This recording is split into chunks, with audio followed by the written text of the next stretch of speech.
Today, the average kid spends 35 minutes per day with their parents. That's it. What? Again. This is descriptive. I'm not telling you what you should do. I'm just telling you what I'm doing. Today, the average kid spends... Which age? Hello and welcome to the US history through Dutch eyes. My name is Johan, and as a Dutch viewer, I'm always surprised what is missing in the American history education. Today, I'm starting this new channel to explore the USA of today and learn where it all came from. And let's take a look at what is up. And we are new, so I tried this one. What they did not teach you in the USA schools as the starting point for this new reaction channel. And let's take a look what there is. And I see Oxford visit. Okay. What they did not teach you in, and this is American, Canadian. Let's find and look someone. Ooh, the dark history of the truth about why they did not teach money in school in America. Okay, let's take a look at this one together. Parents did, learning how to survive, and then that's what you did for the rest of your life until you taught your kids how to do the same thing. Certainly in some certain periods of time in certain places there were school systems like in ancient Greece, but these were the anomaly, not the norm historically speaking. But by the year 1900 there were public school systems everywhere. Compulsory, government-mandated public schooling systems where kids went and learned things that seemed arbitrary, maybe unrelated to the things they would end up doing for the rest of their lives, with kids who were their same age, growing up learning things with these kids together their entire lives. For what purpose? By many measures, this public school system today is failing. Very few people are satisfied with the way our public schooling system works. But there... Okay, so the public schooling system is there, but somehow in this introduction he says it's failing. I want to know why. But let's start by subscribe and like the video, of course, and then let's see how this continues. There is intentional design behind the schooling system we have today. It's not the way it is because it happened to be so. It was set up that way on purpose. The things that kids learn, and more importantly, the things they don't learn, like investing, money, taxes, finance, and even more importantly, the way they learn things, were all established intentionally with a very specific purpose in mind. And it goes back to the origin of the modern schooling system in Prussia called the Prussian model. In the year 17... What? The Prussian model? We're going back to Germany? Okay. In 17, King Frederick William I of Prussia set up the very first compulsory schooling system. Now, oh, okay. Yeah, that's the teaching. Yeah, okay. Schooling system in general in Europe, because it's not the first one in America. Okay. He's talking about the education system in general, of course, in Europe. And let's see. This schooling system had one very intentional reason behind it in Prussia, and that was to turn out extremely patriotic, loyal, obedient soldiers. And the okay.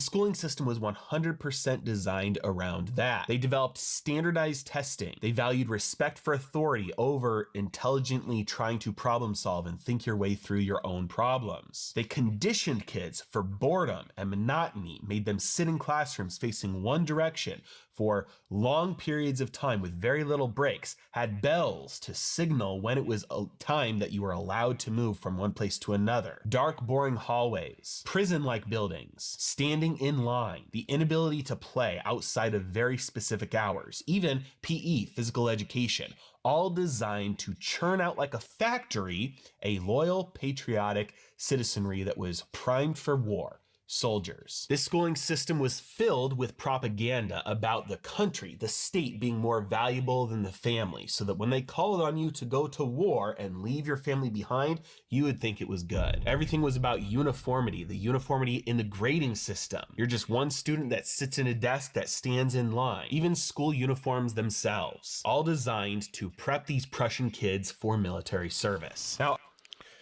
Prussian. Okay.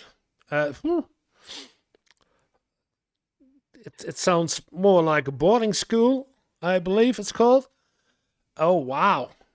around 1840, there was an American that was able to witness this public schooling system. His name was Horace Mann. Horace Mann today is called the father of the American schooling. After witnessing the Prussian model of schooling, he came back to America and started spreading the message far and wide. He got a bunch of very influential people on his side, including people like John D. Rockefeller, convincing them that this is what the United States needed. And obviously, they were successful. States all across the Union started instituting compulsory schooling systems for the first time in our nation's history. Up until that point, any school system that did exist was private and ran off of charity donations. It swept the nation, and over the course of the next few decades, it became very commonplace, and by the year 1900, virtually every state across America had compulsory schooling run by the state. The General Education Board was established in 1903. This was Okay, I'm a Dutch teacher also. I did teach for almost 20 years in several schools. We don't have this in Europe and the Dutch, but especially in Europe in general. We leave our kids free. We give them more space in learning what they want to learn and give some space in what you like and educate them in those directions and their interests, and then they can choose their occupation and get taught in that kind of. And of course, a lot of general education is in it, like economics and mathematics and several foreign languages, and of course, geographic, but that's totally different. It started already with, okay, I'm curious, let's go. a board designed to influence exactly how the school systems across the United States were run and what was taught. But the goal in the United States, while the model was modeled after the Prussian model, the goal was different. In Prussia, the goal was to churn out a citizenry of soldiers. But in the United States, yeah, the Prussian army, it's called, every nation has an army, but in Prussia it was said the Prussian army has a country. That's the saying that is around here. States, the intention was to churn out a citizenry of workers. Even today, this ideology is ingrained in Americans. Go to school, get good grades, get a good job. That's it. That's the point. That's the entire reason behind the education system. It was designed from the ground up to churn out an entire nation of workers, employees who would work from the day they left school until the day they died, making the corporations they worked for rich. And by Yeah, okay.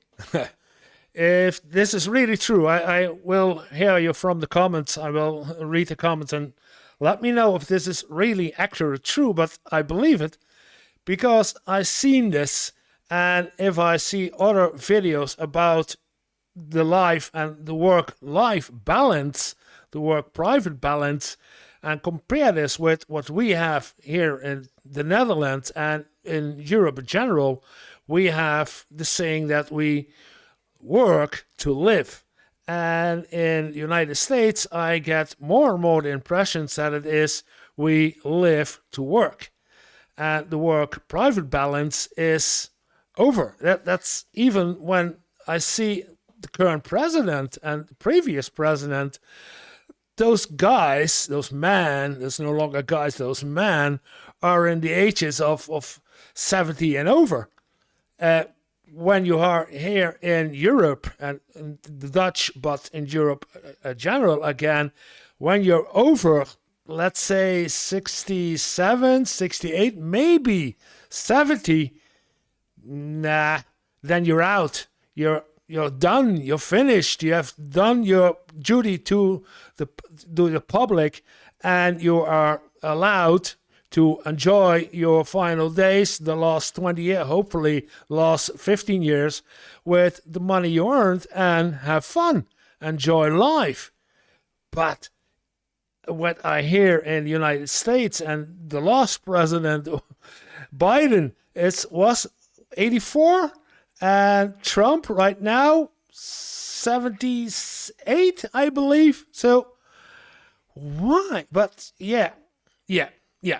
Around 1910, for the first time in American history, we had an entire nation of employees, people who only knew how to become workers for somebody else, people who were not entrepreneurs, who were not business owners, who were not merchants, who were employees. They were trained from the beginning of schooling until the very end how to do one thing and one thing only: obey orders in terms of working, be an employee. Now, in case you thought that corporations were going to be the only ones having all the fun here, don't be fooled. The government is going to come in and take their cut in just about 3 years. Because in 1913, the 16th Amendment was passed that gave Congress the power to collect an income tax.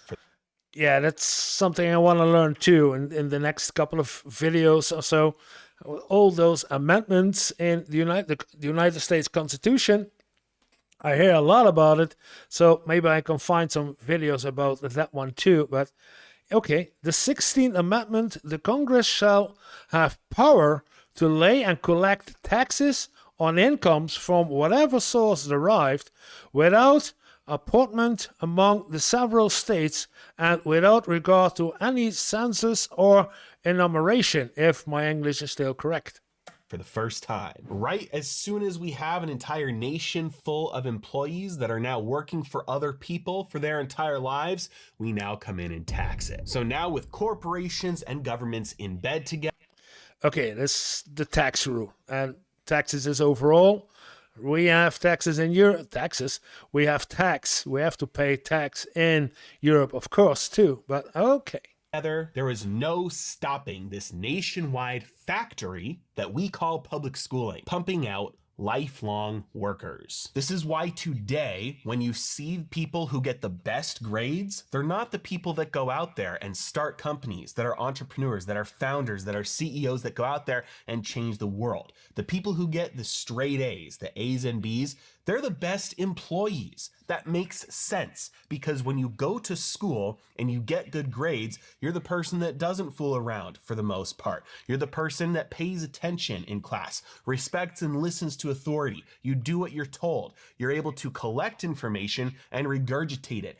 Every single thing you're trained to do, from kindergarten through high school graduation, and now college, university, masters, PhD as well, is all trained to make you a better and better and better employee. Now, obviously, the kids who drop out and who get F's, they're going to be employees as well. They're just not going to be the best employees. It's also interesting that the kids who get C's, they're smart enough to be able to make sure that they're not dropouts, that they're able to graduate, but they're not spending their time trying to get the best grades possible. And it's one reason why usually these are the people who are the entrepreneurs, who are the CEOs, who are the creative types, the musicians, the ones who go out there and change the world. They're too rebellious to be able to get lumped into that system and pumped out in that line of factory workers that we call employees. Now, I'll admit, I am speaking out fairly aggressively against the public schooling system. So let's, for the sake of argument, say that the schooling system, as it's supposed to be, which is to churn out employees, churn out a workforce, let's say it's good.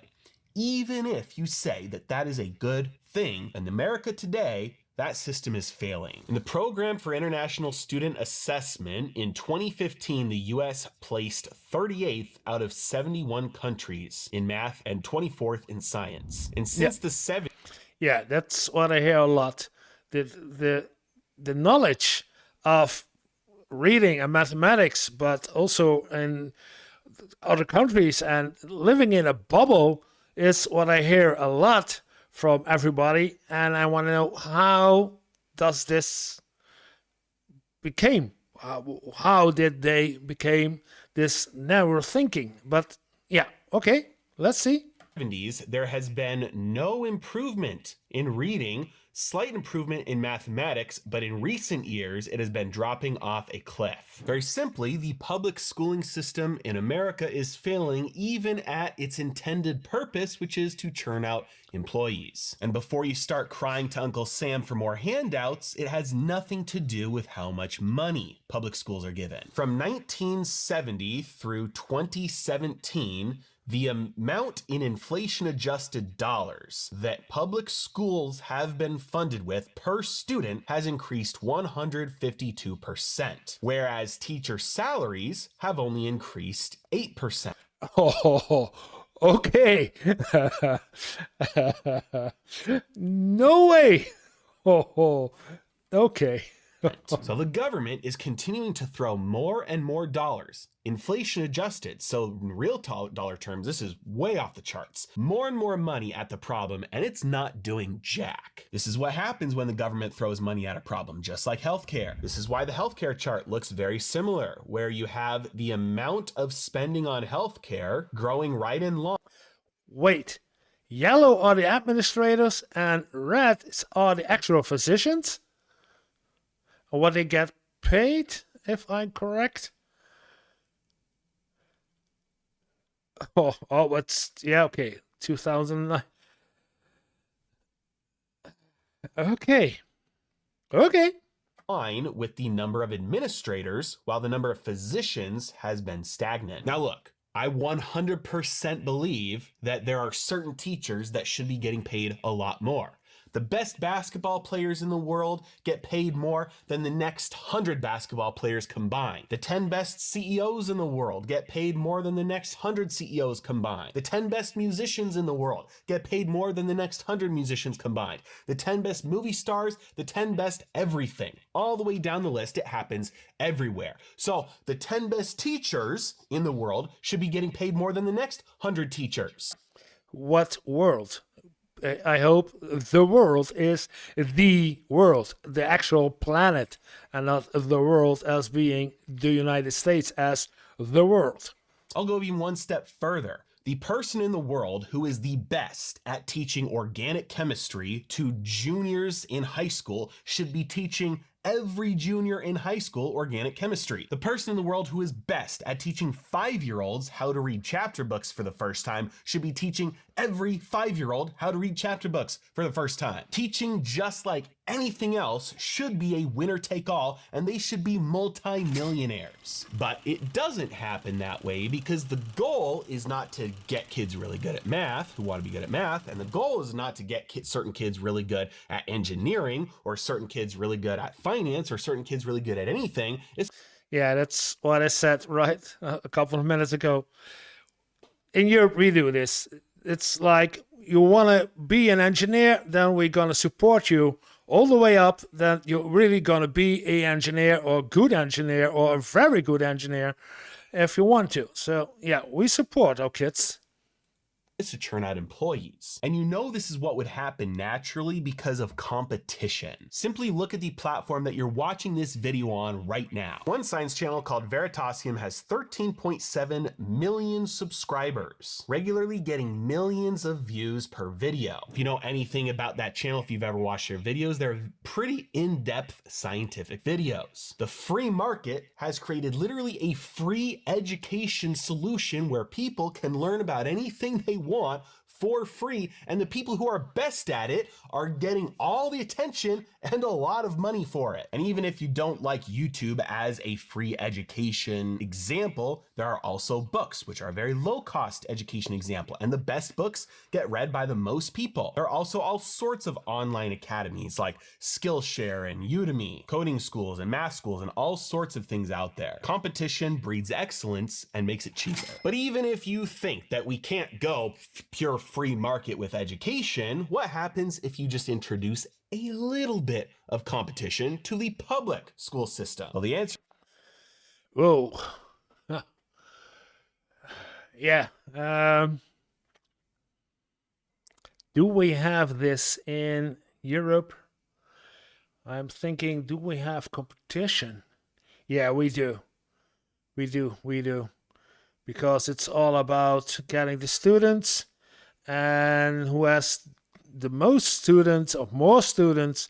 Each student gives get paid by the government. So when you have more students in a certain direction learning, then your school as total get more paid. So yeah, I know what you're getting at. It's because when you have good teachers and good classes, good lessons, then more students will come to your classes, to your teacher, to your school, which means there will be more income for the school. But I thought that was already with the famous schools that we have in the United States, but not in the public sector. And do we have this in the public sector? I don't think so. Until after primary school, there's no. There's no competition until you leave primary school. is you get much better results. Today, there are 76 private school choice programs in 32 states with over 600,000 students across the country. Fortunately, there are plenty of studies that have been done on all these school choice programs. Studies about test scores, participant attainment, parent satisfaction, fiscal effects, and more. Looking at the test scores, they found with 17 studies that 11 of them had a positive effect, and only 3 of them had a negative effect. There Overall effects count for studies of private school choice programs. Okay. Education, attainment, parent satisfaction, public number of studies. Okay. were 32 studies done on parent satisfaction, and 30 of them showed a positive effect. And here's a really crazy one. Of the public school students' test scores, the public schools that should have been negatively affected by this school choice, 28 studies have been done on these public school students' test scores, and 25 of them showed a positive effect. And the kicker, 73 studies were done on fiscal effects, and a whopping 68 of them showed a positive effect, with only 5 of them showing a negative effect. But very simply, school choice works, even in the US public schooling system. Even if you think it's a good that we are churning out propagandized, brainwashed children, turning them into adults that are going to be workers, employees for the rest of their lives. Even if you think that's good, introducing a little bit of a competition with school choice would actually make it a little bit better. But here Yeah, but what if you don't pay your teachers enough? Then if I'm not paid enough to do some kind of this stuff, then I just go into class, teach my lesson, goodbye, and I'm out. I don't care as long as I get paid, because every bit of extra effort is not paid for, so why would I? So I think why, yeah, you need to pay the teachers more to make this happen, I think, again. Here's where things are going to turn for the rest of the video, because there's a reason why certain things are not taught in school. Okay, why money isn't enough? Why money isn't taught? I thought why money isn't enough, but Like money. Money is freedom. Now, 100%, money does not solve all problems, but money does solve all money problems. And people are employees because they have money problems. Here's the hard truth. If you really understand how money works, you are not going to be a work slave, an employee for the next 60 years. That is how I was able to escape the rat race, by learning how money worked. When I was a stockbroker, I had just okay. He was a stockbroker. Okay. gotten a promotion and I joined a new team. On my first week on that new team, the team found out that the last guy who had just left right before I got there, he had retired. That's why I joined the team. Within 1 week, he had a heart attack and died. He worked his entire life, spent his entire career making one company richer, wasting his entire life for that, and took his 2 paid weeks of vacation every single year, retired, and died. The truth is, if you really understand finance, if you understand accounting, if you understand investing, if you understand taxes, you aren't going to be an employee your whole life, which is exactly the reason why they don't teach it in schools. Okay, I'm not sure that you guys, you have to tell me this if this is true or not, because I'm thinking like you are teaching, you are taught about money, etc., because you have to be a worker, and so you need to know what and how money works, and so you can pay your taxes, and so you can make other companies richer and become a capitalist, because it's a capitalistic capitalism society. Okay. It is antithetical to the entire point of public schooling. It undermines the only reason it's there. It is there to produce a nation of workers. And if you teach them the tools they need for freedom to be able to escape that, you undermine your entire point. And instead of creating lifelong workers, you create somebody like me who works for, 10, maybe 11 years, and some of that part-time before they're able to escape. So what am I doing instead? Many of you know that I've got a 7-year-old and a 5-year-old. I've got kids, and I'm not sending them to public schools. I'm not even sending them to a private school. Homeschooling. And this is what I'm doing. This is not prescriptive, this is descriptive. I'm not telling you what you should do, I'm just telling you what I'm doing. Today, the average kid spends 35 minutes per day with their parents. That's it. What? Again. This is descriptive. I'm not telling you what you should do, I'm just telling you what I'm doing. Today, the average kid spends... Which age?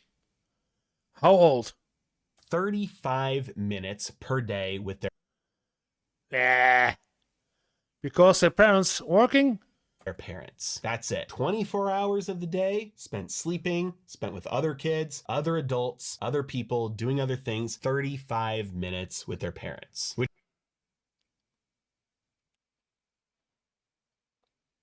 Okay.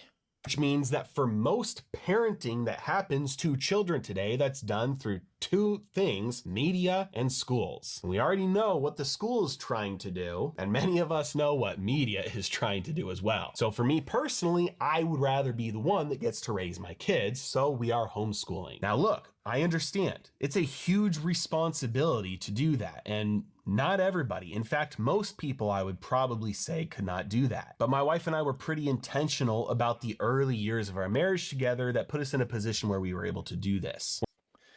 Homeschooling is, as far as I know, not allowed in the Netherlands, and I will take a look at if it's allowed in Europe. I don't think it's allowed. I'm not sure, but I'm pretty sure that it's not allowed in Europe to do homeschooling. But then again, our kids are only, 6 hours, 7 hours a day at school, and spend almost at least 7 hours a day with their parents, and not 35. When we first got married, we spent the first 9 months getting out of debt. When we had my son, we didn't have any debt. So my wife was able to quit. She was able to stay home like we both wanted her to. And we weren't making a lot of money. At the time, we had to live off of just $2,000 per month, all 3 of us. Obviously, having no debt made that easier, but it wasn't easy. Now, my wife has never had to go back to work. We've always lived below our means. And it is a lot easier now, but it was... As a broker? Very difficult in the beginning. My kids grew older. We were able to get to a spot where I was able to quit my job and start Heresy Financial. So with me... So what? Always lived below our means, and it is a lot easier now, but it was very difficult in the beginning. My kids grew older. We were able to get to a spot where I was able to quit my job and start Heresy. How's your financials?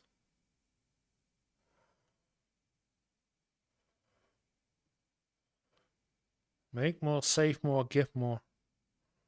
Financial. Okay. So with me in control of my time and my wife able to stay home, we are able to use that to our advantage to homeschool our kids. And my wife does most of this. She is a monster at it. She's constantly studying up on materials and curriculum and teaching methods and researching things, and she's very good at it. And our kids are now testing in between 1 and 3 years ahead of their age range, where they're supposed to test for their age. So it's working, and they don't even do school all day, which kind of just shows how bad the public schooling system is in our country. Now, obviously, if they ever slip behind, my wife and I have talked about this, we would have to put them in a school because it's a huge responsibility that we are bearing on our own shoulders. And if we start to fail at that, then for our own political agenda.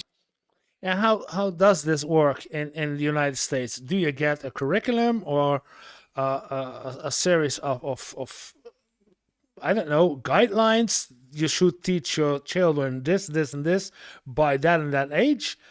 How does this work? Homeschooling. I'm curious. Agenda or whatever it may be, our own ideologies, that we would be damaging our kids' potential success in the future just because we would rather have them at home instead of putting them in school? Absolutely not. We're taking every measure very seriously, and as long as they are exceeding everything that they could or would be doing in a school, then it's a no-brainer. There are absolutely things inside of the schooling system that kids learn that they need to know. Reading, writing, math, science, basically learning how to think. Maybe not how to think critically or think for yourself, but certainly some level of how to think. But there are also some things that kids get taught in schools that kids shouldn't know, like bullying and school shootings and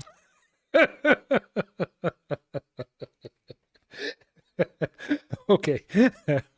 woke gender identity politics. Okay. And then I think most importantly, there are things that are not taught in schools that kids do need to know, that we are able to make sure they get. Things like business, self-sufficiency, investing, taxes, true political history, the Bible, problem solving, communication, sales, and more. And so that's what we're doing, but that's not an option for many people. And if that was not an option for us, here's what we might be doing instead. Number one, and I think is the easiest, lowest threshold for anybody to do, is to move to a better school district. If your school is one that is not serving your kids' long-term needs, that is the easiest, lowest hanging fruit to do. Simply move. Is it an inconvenience? Yes. Could it cost you some money to move? Absolutely. Will you have to maybe change some relationships or change the distance between some relationships? 100%. But is it worth it? Yeah. The second thing that I would do in a heartbeat is pay for a private school. I would make more on the side. One of us would go,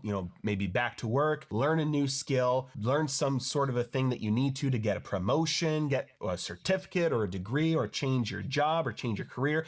We would do something if we were in a position where we couldn't do this, and for whatever reason we couldn't move, but there was a private school available and it cost money. We would sacrifice, we would budget, we would cut back, we would sell something, we'd do whatever we could to put them in a school that was serving their needs better. And if that wasn't an option, we would do online schools. Today, especially since COVID, there are online schools, private schools as well, popping up left and right everywhere. There are all sorts of options for online. Yeah, okay. I don't know about this one, but in general, I believe that private schools are not that cheap in the United States. Let me know. In Europe, not all over Europe, but the most countries in Europe, they pay the parents children support so that they can go to school paid by the government, or paid indirectly to the parents with children's support money, and then the parents can pay the school for the teaching of their children.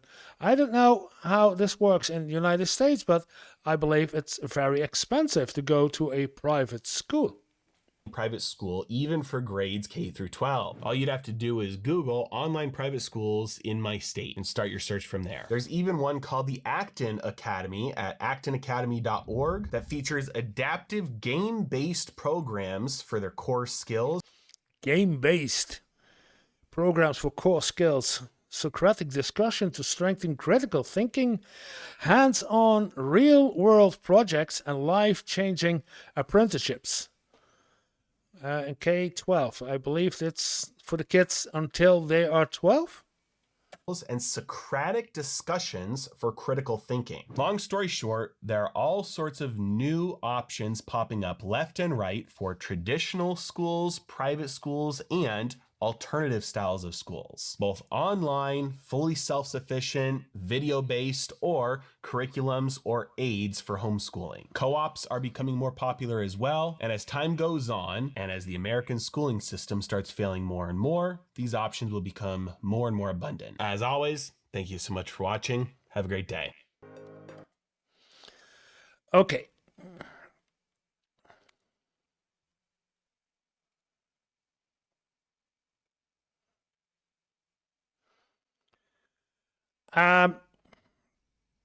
Yeah. It's not what I expected to do, but it's very educational to me to get this insight into the American education system. But I want to go further back and try and how this. It started quite good with the Parisian army, a Prussian schooling system that went over to the United States. But I want to know more. So the videos are there. Let's see what I can learn in the next video. Until then, thank you for watching.